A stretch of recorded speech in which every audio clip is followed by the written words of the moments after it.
What is up, guys and gals, lads and lasses? Welcome to this second episode of Bite-Sized Guitar.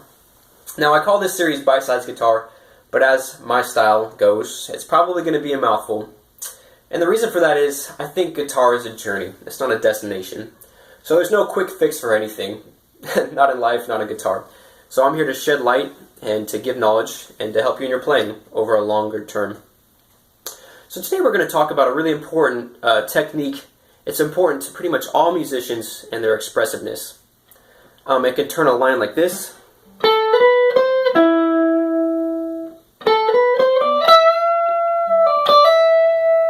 Into this.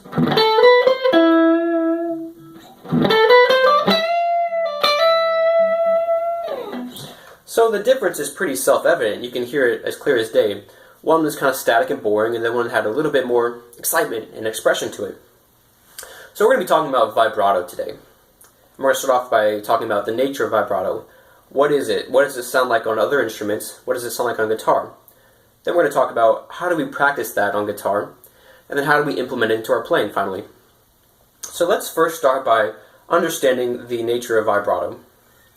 The way I understand vibrato is a slight periodic variance in the pitch. So if we have a pitch center right here, we have a variance in it, and the perceived pitch, while we vary it above and below, or either way, we have a pitch center that's in the middle, that's perceived. And when we add vibrato, the listener perceives that as added warmth and added tone and color. And on guitar, there's like an extra added layer of voodoo magic that actually increases our sustain. But I can't really explain to you how that works, because it's magic. So I have a wife, and she's a beautiful singer, and she has a great sounding vibrato. But vocalists do vibrato completely different to a guitarist. So if we were to listen to a vocalist do vibrato, they would have a pitch center, and they would be going above and below the pitch like this. And the perceived pitch center would be like this. But on guitar, we have a little bit different technique because of the limitations of the instrument. So we're just going to be talking about playing a note without bending it, without a tremolo system, because those are different. And the only option we have, I'm going to be playing an A here, 10th fret of the B string. The only option we really have is to bend the note slightly up and then come back down. So if we were to look at the vibrato on a guitar, we have our pitch center, and we're only going above it and then back down. So we're staying above the pitch always. So the perceived pitch center would be slightly above it, but pretty much close enough that it sounds on pitch.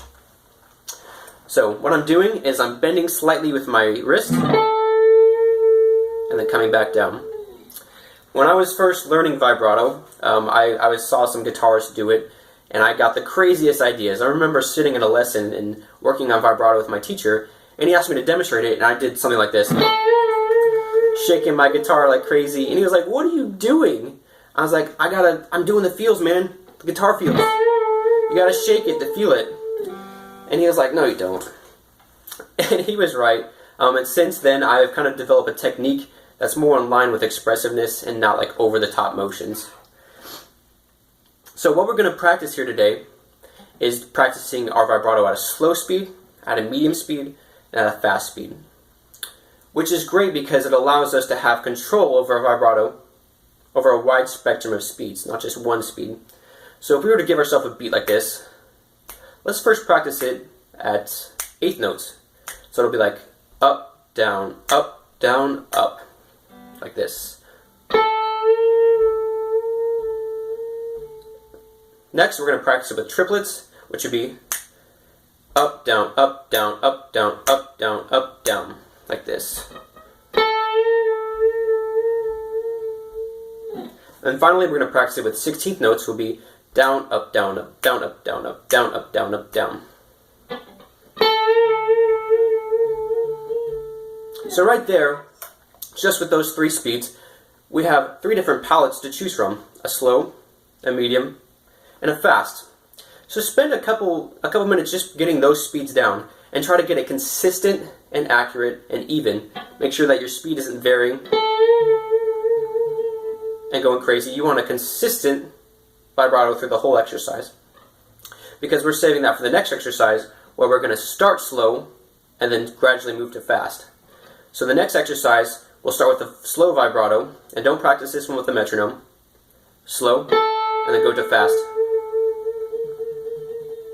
And then we're going to do the opposite, coming back. We're going to go start from a fast vibrato, and then go to a slow one.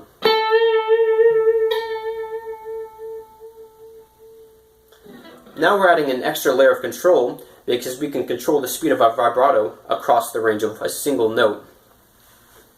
So what does this mean for us in our playing, if we're playing a solo and want to vibrato to it? A lot of guys would say, man, I don't practice my vibrato, it's going to sound all mechanical and dumb if I do that. And I would agree to a certain extent. If you're playing a tune that's 80 beats per minute, and you sit there and think to yourself, man, I want to add a triplet vibrato at 80 beats per minute, what is that? So that's going to be 240 variations per minute. Okay, let's do that. Well, yeah, that's probably going to sound like crap, and that's going to sound mechanical and contrived. But by practicing our different speeds, we give ourselves a wider palette to choose from when we're playing. We don't always have to have the same crazy wide, fast vibrato. Like in the beginning there, when I played that line, I used a very slow vibrato. Because that's what I wanted. And then when I played up here, I used a much faster vibrato. So it's just different colors to choose from. And by practicing in this way, we master each one of those speeds. Some final thoughts are this. You should be able to do your vibrato with any finger. I've been doing all of mine today with my ring.